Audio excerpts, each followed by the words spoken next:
growing up looking like my dad, I'd always be told, yeah, you know, Mutlin. When by older moving people. yeah. You know? The messed up thing is then it also made me grow resentful towards my sister. You get what I'm saying? Sure. Being from Lesotho and growing up in South Africa, did that shape the lens of your storytelling? The fact that I grew up in South Africa, but Sesotho saka since sipaqame ka tsela o sipaqameng ka How yona. did you do that? My parents don't play, bruh. Is there a character you ever taken home that left an imprint in you and you took it home? There is a character that I played whose life I was like, I want that line. Which character? because all along I was always playing these broke, loud. Hi guys, welcome back to Inside Story with me, Koketso Naledi. Today I am hanging with the short queen. Didie Makobane is in studio with us today. You might know her from The Estate, Keeping Score. Listen, the list goes on, okay? She's an actress of note. She's a thespian. Right? You're a thespian. Yes. Yes, adorn me. Carry on. Don't stop. Keep going, because the list is long. How are you? I'm good. How are you, my lovely? I'm good. It's good to see you Again after a long time. Right? When was the last time I saw you? Sure. I think round about the time you had your first TV show vibe. Oh, when we shot Don't Need a Man. And you were playing Sophia. Girl. And you did her so well. You did her Thank you justice. so much. I should have put that on, right, on your credits, or not? No, it's why not. I worked. I was there. It still goes on my CV. Right? Yeah. Anything interesting that happened this morning or on your way here? Something interesting that happened today. Yeah. Well, I don't know if it's like, guys, what's going on with traffic? Like there's just this wave of unnecessary Right. traffic. Yeah. And then people are driving fast. They're driving slow in the fast lane. Yeah. I don't like that. I get that, but I think it's because it's a transitional season. People are still people are still in winter. Didn't you find that this spring is actually a bit weird? There's just a lot of uncertainty going on. I So I think think it needs people are to rain. dizzy. I think it needs to rain. It needs to rain. Yeah. I swear, after it rains. We had so much rain this year. No, you had rain in January and January to June. I was literally, okay, so I don't want to lie. I had a summer because I was in Cape Town when all of that was happening. And it was amazing in Cape Town. Okay. And I came back a little bit for winter. And Yeah. I was like, oh, Joburg's winter is so cute. Really? You You dodged a bullet. I really did. Because it was raining almost every day. I remember when I left, tonally gloomy. I do remember. But pula ya hlokahala, guys, because hay fever is a real thing. Designers say hadi bapale, and we can't just be kum. No, it needs to Right. rain. And then I also feel like pula, like it clears energy. You know, so I think people will just also, I don't know, it's renewal. We'll be better. Right? Yeah. Yeah, but dizzy will fail. Yeah. Dizzy. Exactly. So you were in Cape Town. Do you live in Cape Town now? No, not necessarily live there as yet, but I think much like the transition that you mentioned earlier on that everyone is okay. going through. Yeah, they works around, you know, just looking at what that could possibly look like. Yeah. I love that. Yeah, I also feel like some change would be good. And you're good with change, right? I am good with change. I mean, it's not always the most comfortable thing when it happens, but I do embrace change because change says growth is happening, right? And it's crazy. We can't sit and pray for certain things faithfully so. Yeah. And then when the answers come that require us to move in the direction of the change that we're praying for, we're like, oh, what is it's this, too much. It's overwhelming. So it's been incredibly uncomfortable, but I am embracing it. Yeah. And the uncertainty is scary, but I also love it at the same time. And that's the way to do it. Yeah, because you need to embrace uncertainty. And somebody once said, don't resist change, or change will change without you. And you'll just be standing in one position. Which is scarier. Which is scary, yeah. That's scary. Right? Yeah, I think nahana o bona like you know how Facebook sometimes gives you those memories, like memories from 8 years ago or whatever. Facebook, but yeah, I get but it. like like I'll pop in there like and I'll be like, oh my gosh, wow, like wow, Mujie, this you see the change. Yeah.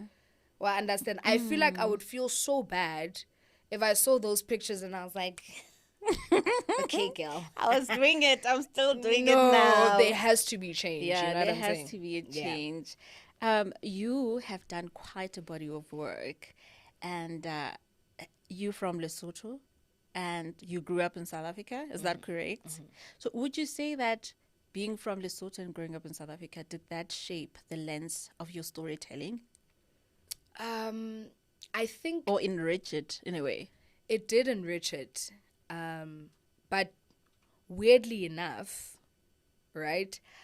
I think even in my aspirations of becoming an actress or whatever the case may be, I never thought hore Mosotho baka would be the way to, like I never thought this I was Yeah, like, I was going like, to stand this- out. no. Yeah. But I do remember though, I mean I the fact that I grew up in South Africa, but Sesotho saka since sipaqame ka tsela o sipaqameng ka How yona. did you do that? My parents don't play, bruh. We thank you, parents. My parents Yeah. don't play. Yeah. They are the proudest Basotho ever. And I think also just my community, my family are Basotho, and the, greater community of Basotho that I represent, is looking to me. So I also can't afford to disappoint them. Yeah. But I do know hore the me using it as a vehicle to sort of assist me to stand out from the rest is something Yeah. that definitely happened in varsity. I was studying African languages in my 4th year, which I had no business doing because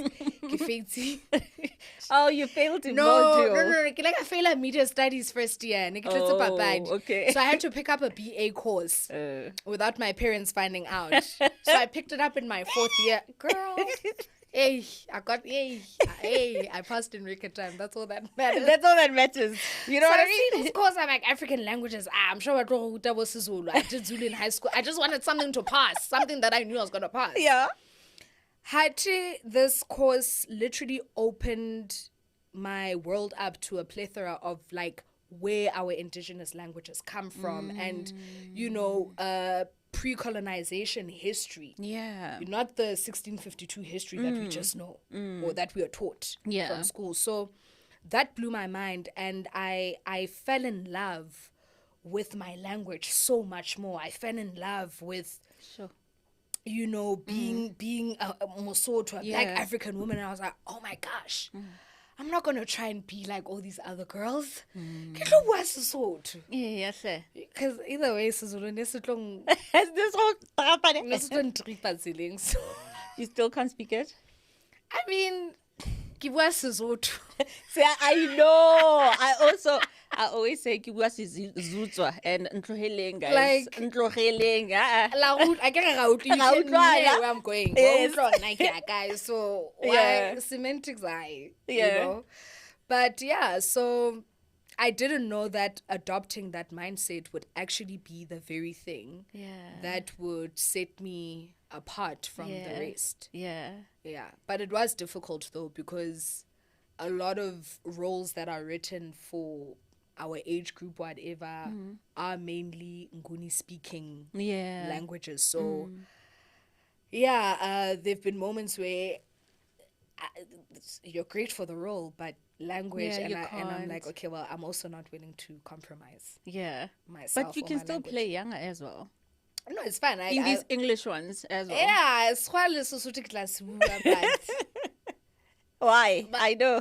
Basotho beso hona jense ke ra angazi ukuthi angazi ukuthi but ngoba ningayitlama ka sizulu ile musu, you know what I'm saying? So I have to stick to my guns. No, man. We can also have characters that come to Joburg that don't know how to speak Zulu. They can rewrite your character like that. Okay, I get to gomuso I lied. The other time I got a role. Yeah. Well, thank God I got it, but I lied. I said I could speak Zulu, and then no. then I went to the audition. Yeah. And then I don't even know how I got that job. I think Nancy, like Nikibabo, yeah, because angazi ukuthi how I'm gonna like I was just throwing the Zulu in there, right? Yeah. But I ended up getting the job, and then they sent the script. And they sent the script in Xhosa. I called my agent at the time. I said I lied. I can't speak. I lied. I'm so sorry. How do they take it? She's just like, my dad. So shame.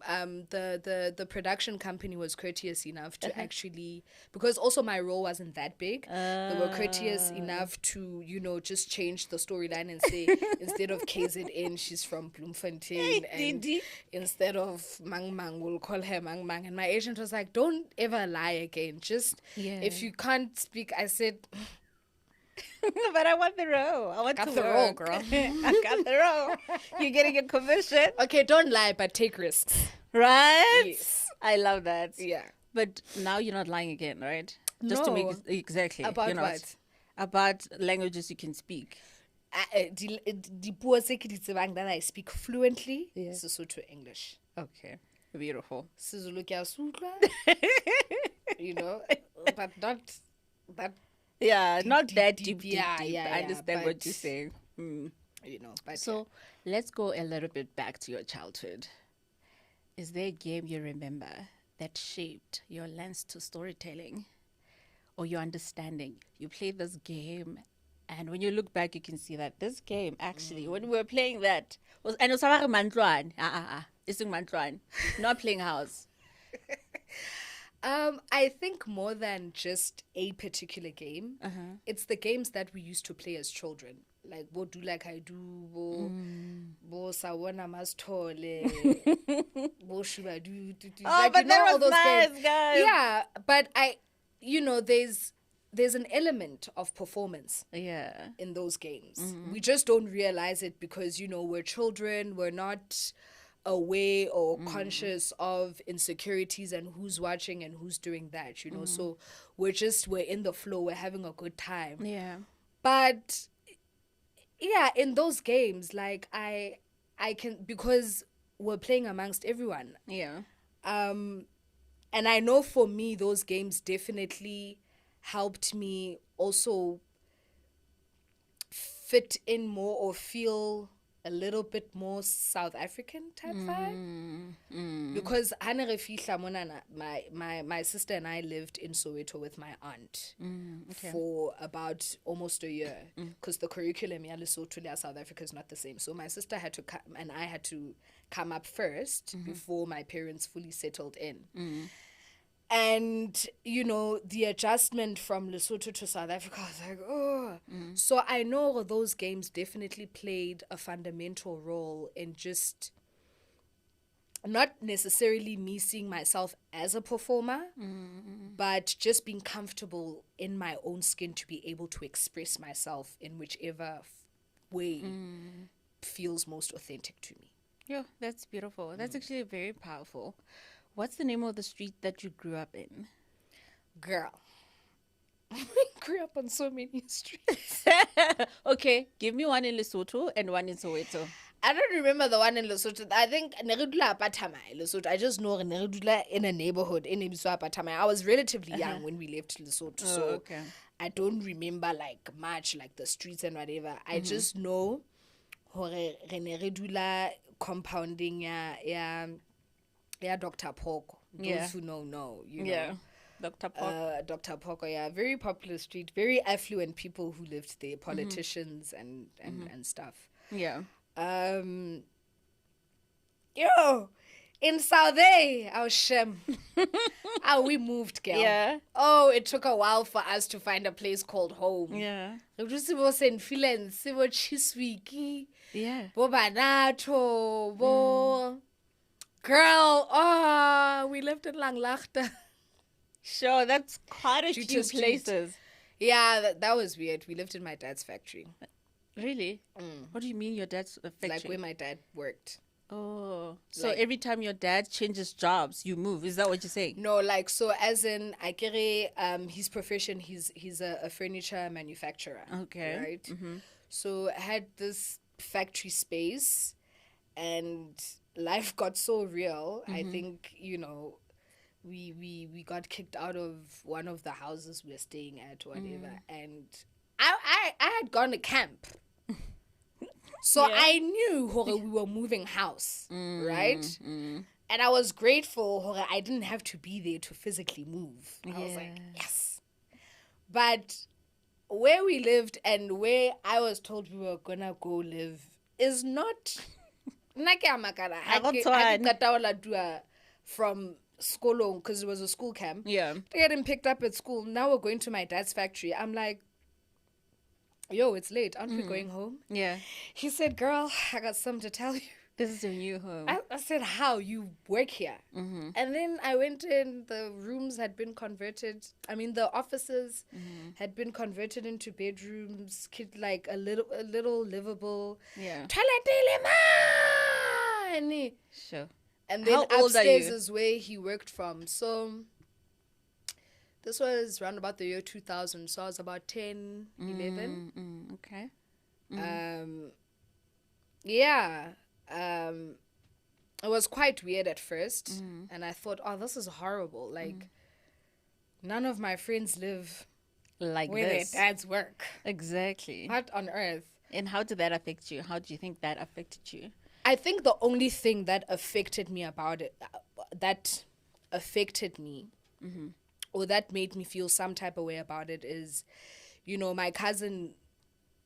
So my family used to have this society like amongst, you know, family members. So month ending area, you know, mang, but it's all family. Exactly.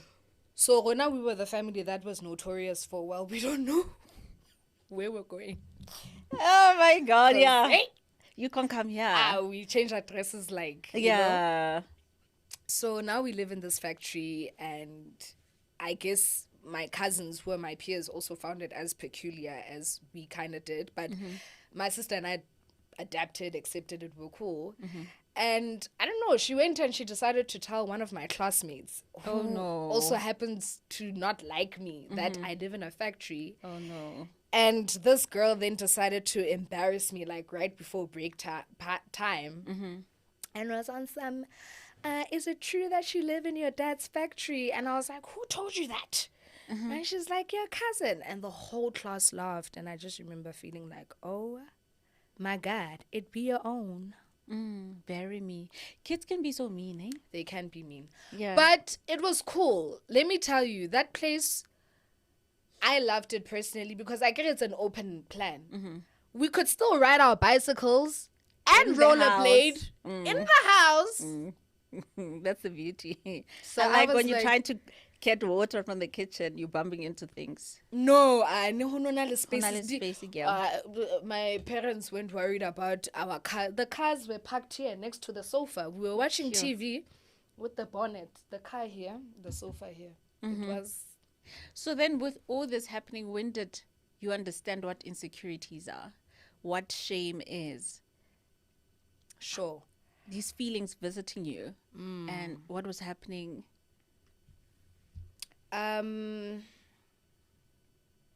Yeah, I think, you know, it's crazy how as a child, when it's other children or like other people who will bring to light or highlight something that you're not even cognizant of and make it a bad thing. Yeah.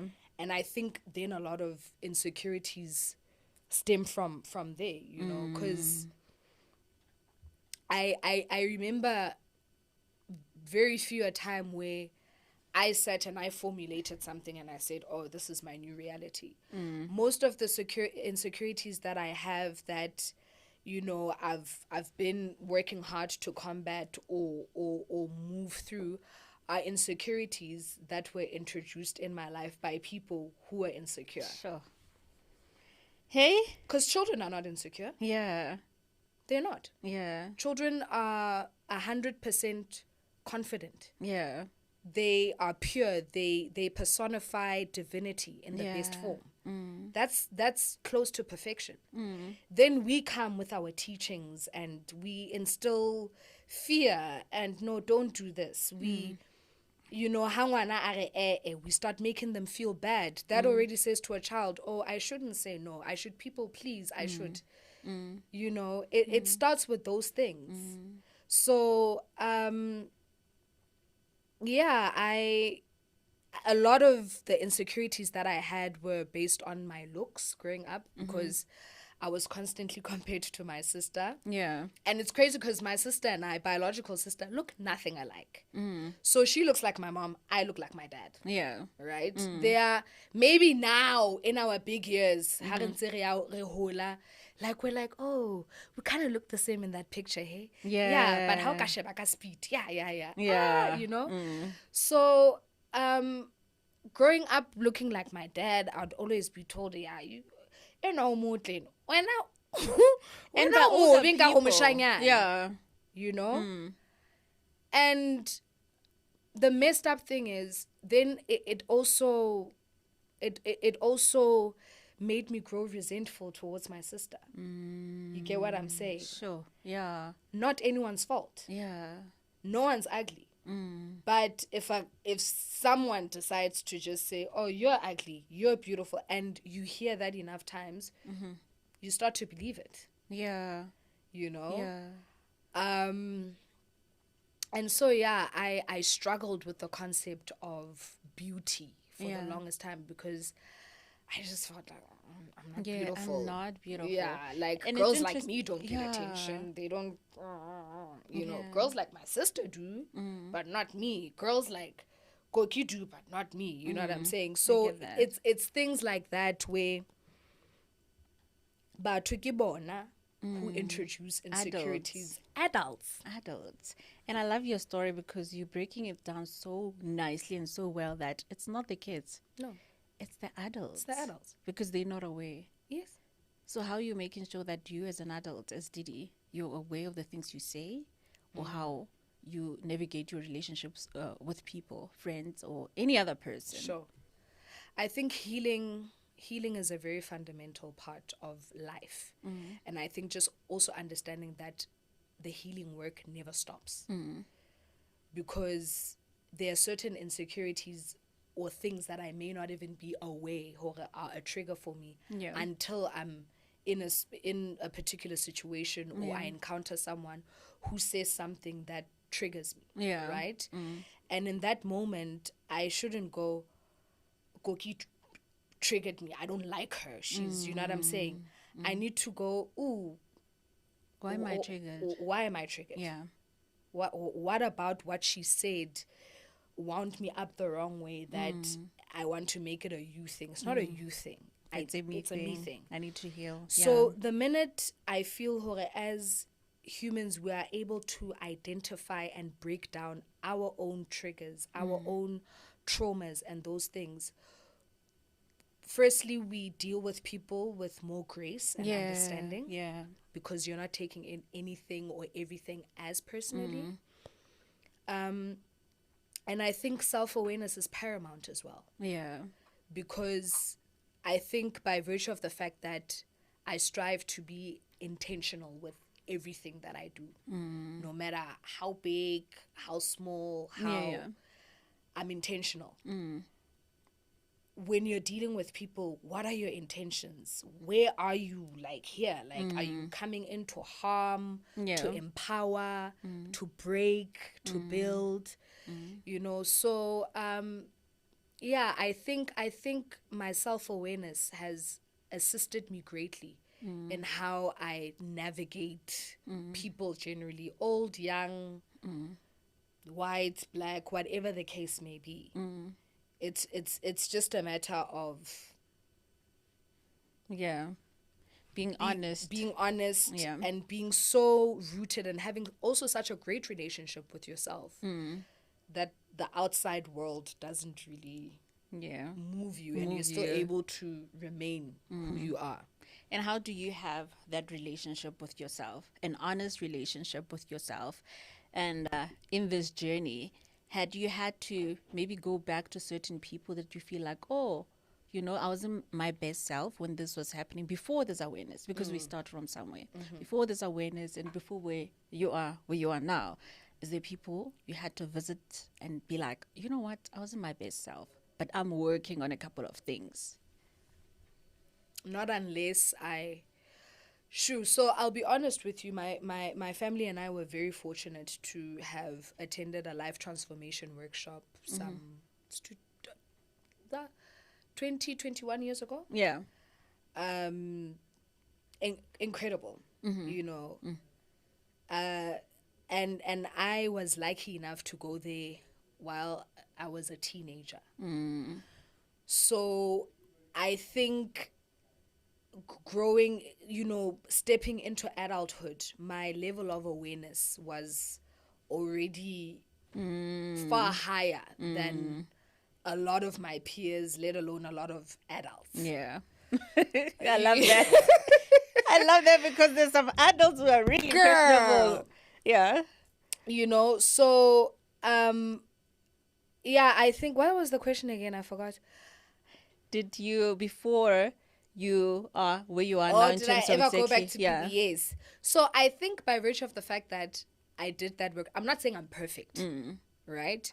But I'm saying I got the privilege of operating from a high level of awareness from a very young age. So I've always been intentional with things that I do and whatever.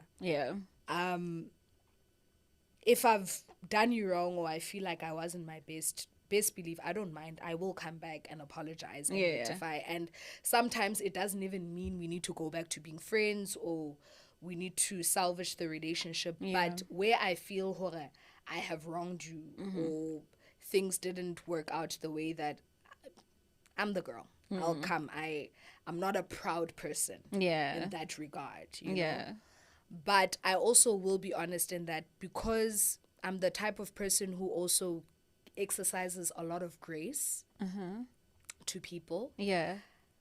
When I get to my, that's it now. There's no turning back. And in most cases, I won't even sit you down to have a conversation, because I've most likely checked out. And there's nothing for me that I feel like I would like to salvage in the friendship, in the relationship, or whatever the case may be. So, I like to give people grace. And if you mess it up, bye. Sure, that's so harsh, guys. No, but I get what you're saying. You can't do it over and over again, but because then now a person is taking advantage, you know. They're not really learning. They're not really learning how to treat you. They're not respecting your boundaries. They're just not respecting you as a person. Absolutely. You know? Absolutely. So the characters you play, you played from comedy to drama. Is there anything you haven't done? Horror. And I'm no, horrified but we know. of it. We know there's no horror in South Africa now. Is there horror here in South Africa? You know what? As long as they don't make me do like anything with paranormal activity. Really? What do you hate it? I think if we did a show where Lucilo's too much. Also, no. Lucilo. Girl. Didie, how old are you? Why exposer? I know, babes. Lucilo. I said, I referred to 2005, 20 years ago. I've got memories.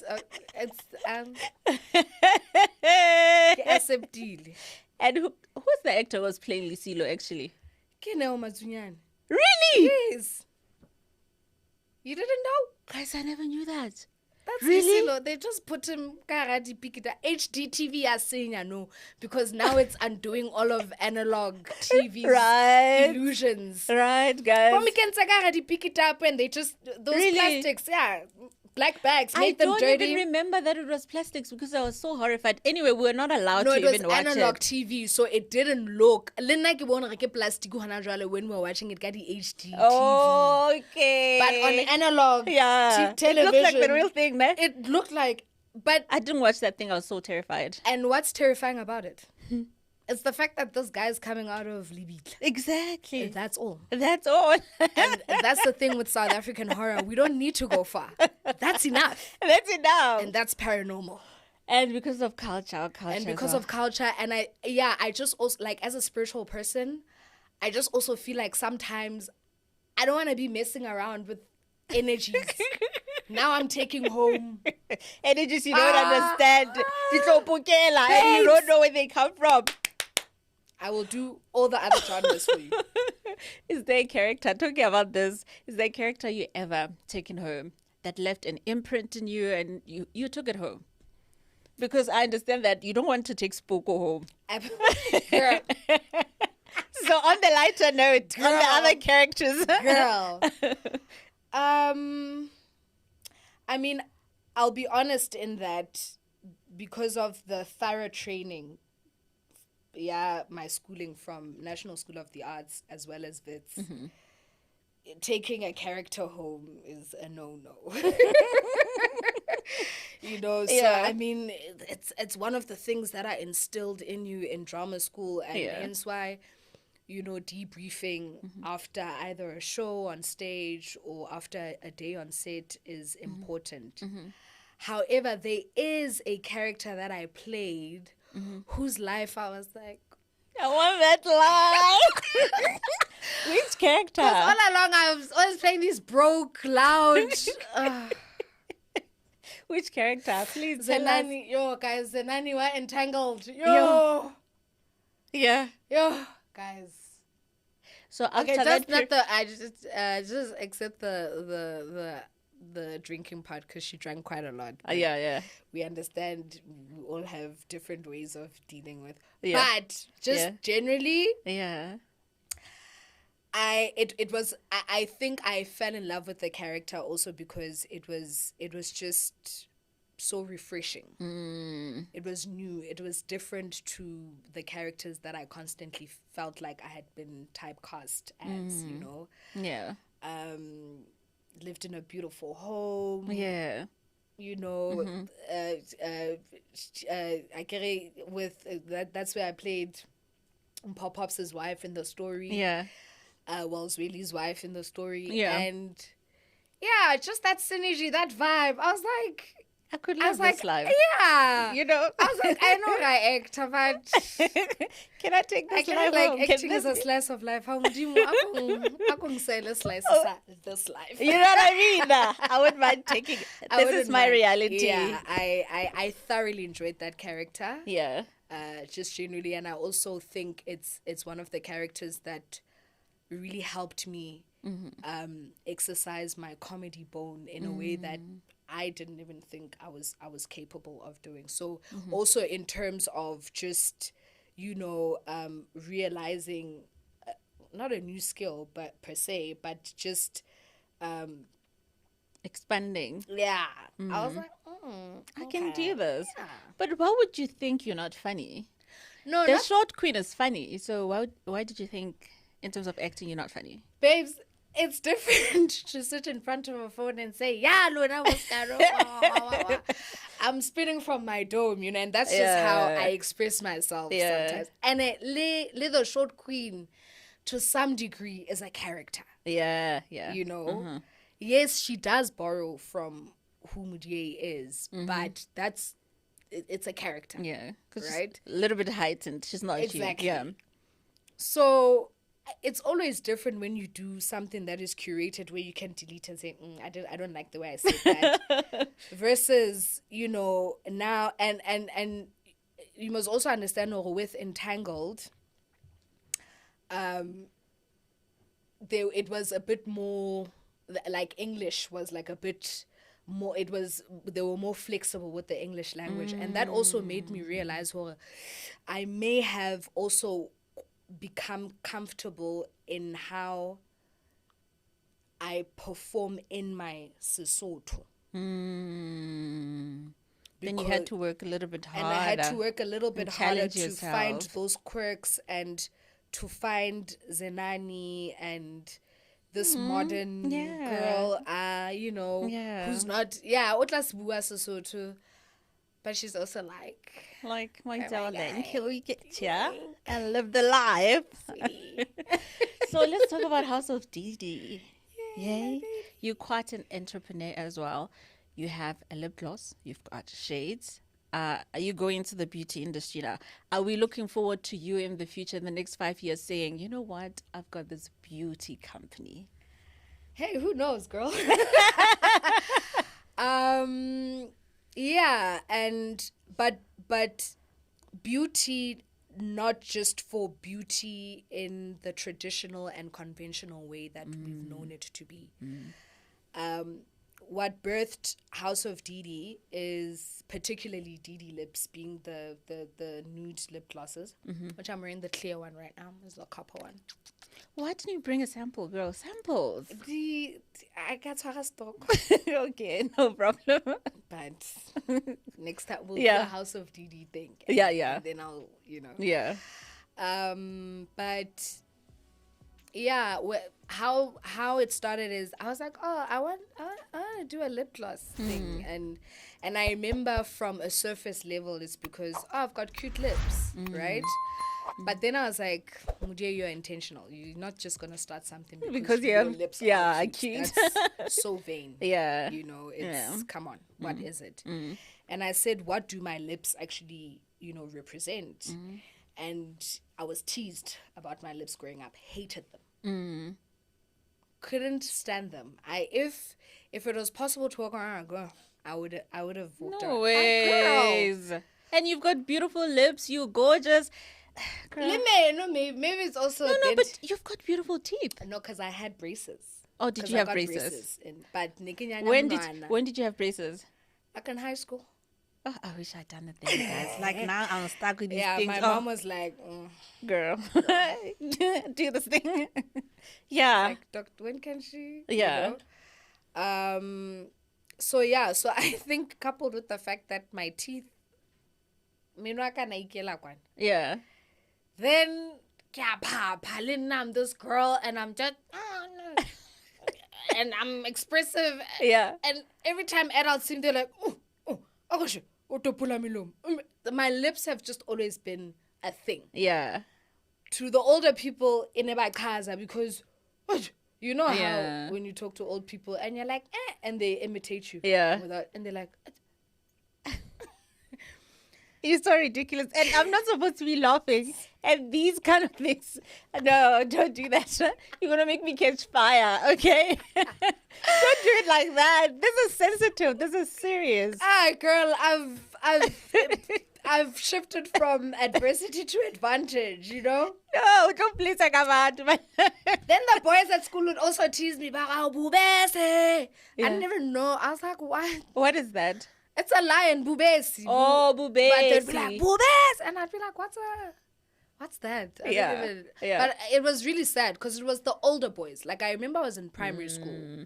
Nekele grade 1, and it was the boys in grade 7, grade 6, grade 7. Who were, so I'd be like, why are you obsessed about a 6-year-old's lips? And then babambare ke hamburger, babambare ke Daffy Duck, nkare ke chisitse hot stove, everything you could think of under the sun.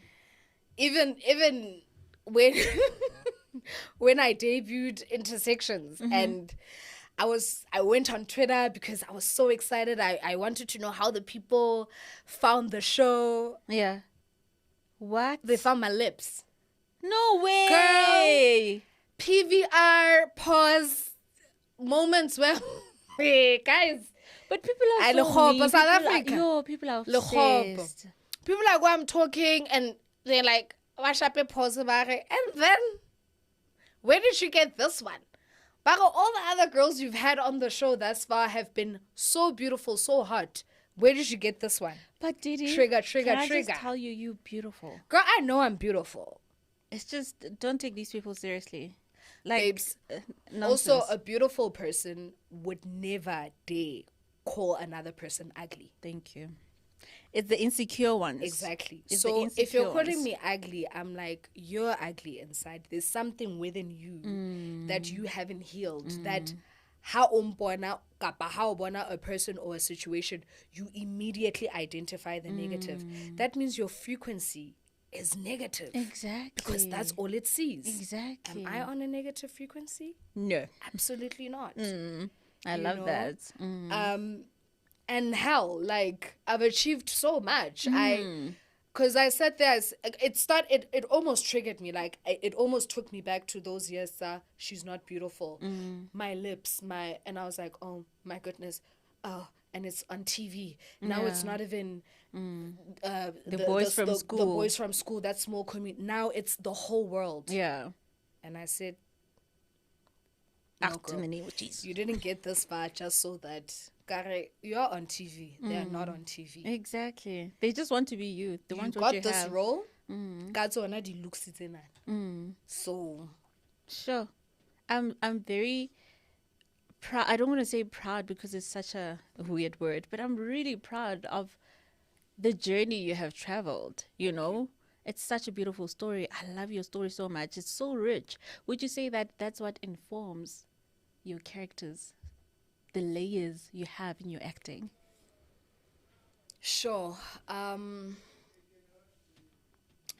I think the layers that come from the characters that I portray mainly come from the fact that I respect my characters. I respect their story. Yeah. I honor the privilege to be able to tell their story. And I also honor the fact that, you know, it's so easy to play the stereotype of what a character is. It's not often where we go back to the drawing board and, okay, we've been given a brief, this is the character, these are her flaws, whatever, this is what she struggles with, these are her challenges, her wants, needs, and whatever. Yeah. But you delve deep, why, when, who, Yeah. how, Yeah.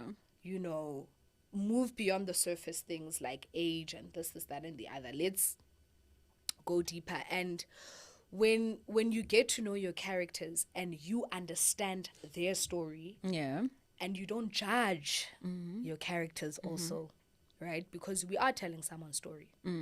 I can't tell your story and do it justice if I'm judging you.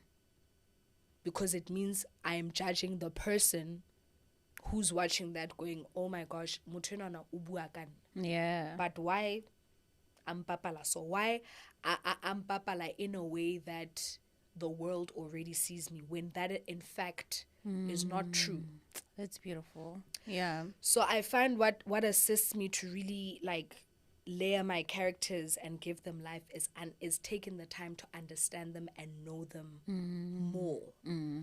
And not to work from a stereotypical point of view, but to work from a space of knowing and understanding. Because once again, it's that authenticity that will make that person whose story is being told go, oh my.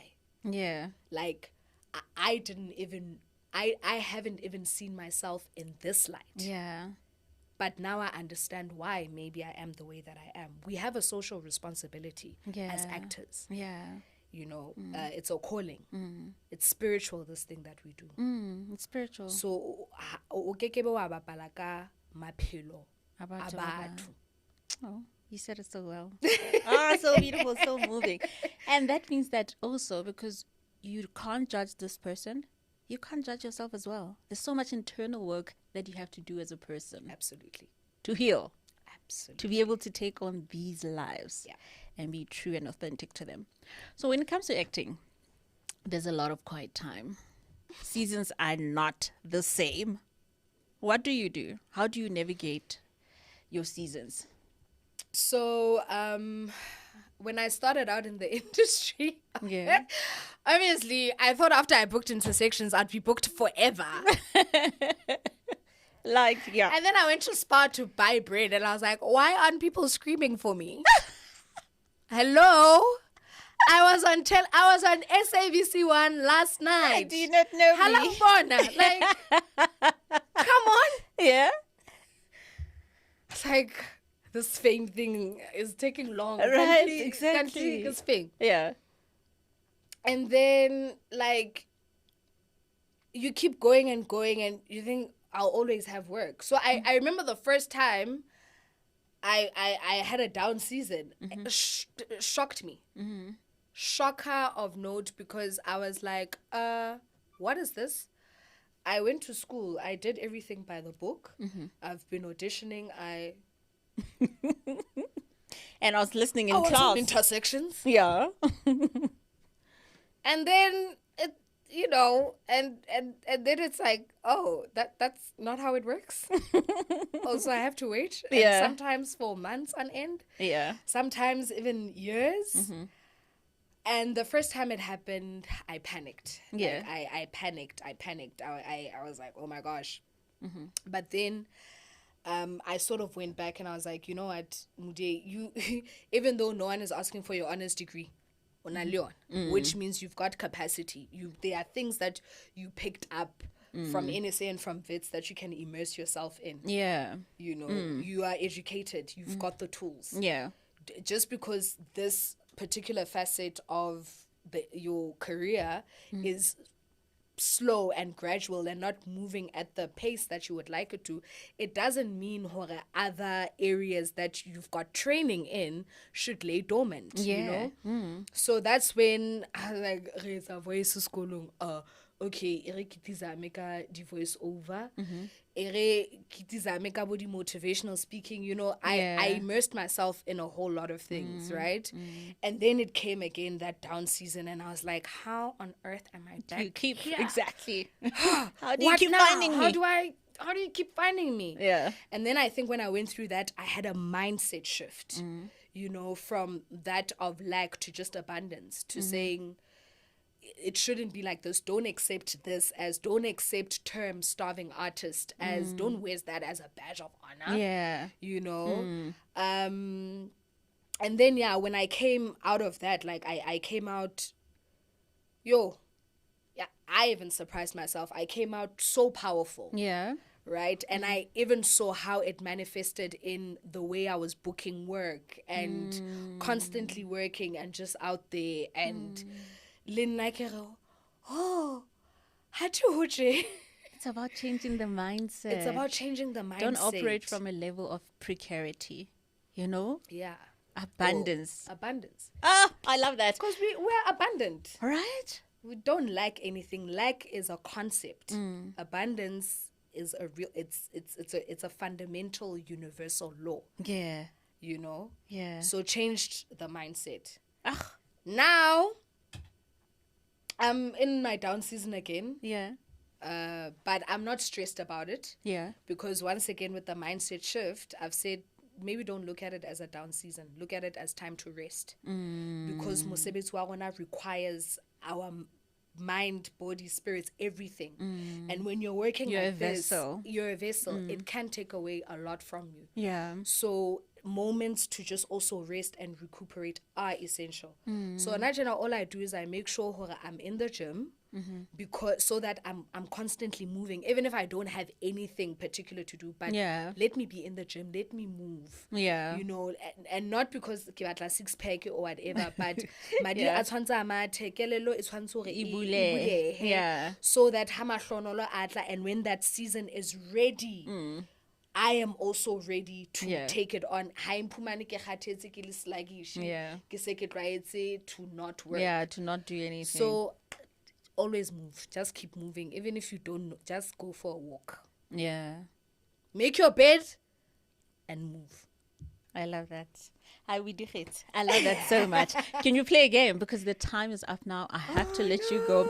I see them signaling. We see you. We see you. And Okay. we're like, And we just started, right? It feels like we just started. Like I'm halfway through my questions. What's wrong with you? part 2. Exactly. Part 2, right? Guys, please comment down below. Let us know if you want a part 2, but we're telling you part 2 is coming. Is that okay? We're together. Can you play a game? Absolutely. So the name of the game is called story juggling. You start a story off the cuff about anything. Okay. It doesn't have to make sense. It can because you're a storyteller. I'm joking. No pressure. It doesn't have to make sense. You start it, you tell it, right? Then I throw random words at you and you have to incorporate those words into your story. Okay, cool. Is that okay? Amazing. Okay. Start when you're ready. So there was a girl walking in the forest and she was very thirsty. And then she saw a river and she thought, oh my gosh, I can finally drink some water. And then a crocodile came. Apple. And she was like, oh my goodness, should I run away or throw this apple that is on the floor on the crocodile's nose so that it can run away and I can drink water? Book. And then I remembered what I read in a book. Oh, when a crocodile looks you straight in the eyes, you must meow like a jaguar, because a jaguar is the only animal that can kill a crocodile in its habitat, take it out and put it on a tree. T. And I thought, oh my gosh, now I remember why when I read that book, I was like, this book is tea. Because look at me now. I'm about to meow like a jaguar and kill this crocodile. Lip gloss. So I started opening up my lungs so that I could get the sound right. And the sound just kept coming out wrong. And I was like, oh, no wonder my lips are dry. Where's my lip gloss? Baby diaper. Then I put my lip gloss on. And I was like, why does this lip gloss smell like a baby diaper? And then I remembered, as I was coming into the jungle, I had to go through a dirty sewage pump that was shaped like a snake. Okay, it's fine. And I get it. It's a lot. You went through a lot, hey? yeah, but I just want water. You just want water, That's right? all. Please just get water. It's in the Thanks. cup. Is that okay? Oh my God, thank you so much for being such a good sport. Thank you. Ooh, that mic caught that swallow. Oh my. That's good. That's natural. We like it. Proof of life. Thank you so much for having me and for inviting me. And thank you for the phenomenal questions. Are they phenomenal? Yeah, they're really great. Like, as I was going through them, I was like, oh my, these are great, well thought questions. Hasibo, so what's your star sign? Okay. But like, you get what I'm saying? Like, thank you. Like, I it's great to come into an environment where the best. I think you have a great way of bringing out someone's inside story. So kudos to you for that. Oh, thank you so much, guys. She's making me blush. And thank you guys for watching. We'll see you guys on the next episode. Please do remember, we are on Spotify and Apple Podcast. See you next time. Okie dokes.